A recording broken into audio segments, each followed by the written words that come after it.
Belanja je gila babi nak spend kau ya 1000 untuk belanja je haja. Kasut Raya, kasut raya Emily. Saya mau nak air konten terus order.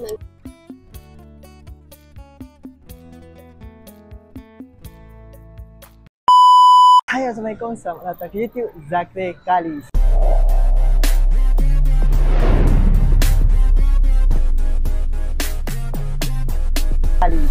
Alright, video kali ni kita buat vlog apa? Nak cari kasut Raya, kasut raya Emily. Kasut raya Emily ya. Ni Emily. Ali. Peace. Ni comel tak ya? Comel kan.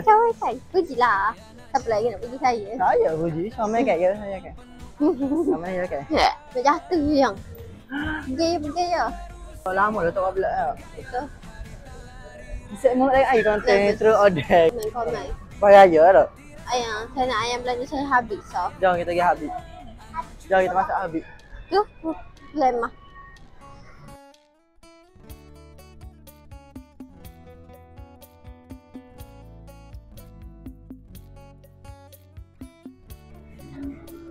Sekmu tu. So, sekmu kena support lah aku. Aku nak buat konten gila babi, nak belanja je gila babi, nak spend kau ya 1000 untuk belanja je haja. Nak buat konten nak belanja je 1000. Suruh dia belanja saya mah. Komen banyak-banyak kali nak tengok dia belanja saya mah habis. Subscribe lah biar cukup. Biar monitor apa dah? Biar monitor. Kita nak dalam 2000 je. 2000 view je.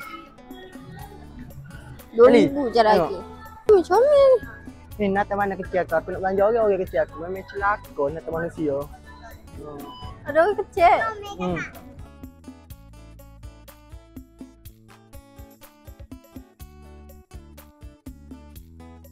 ml dia tahan 3 bulan, 2 ml dia tahan 6 bulan, memang sak jimat lah. Macam kalau awak tengok honing, dia berkonsepkan aqua lah. Sedapnya.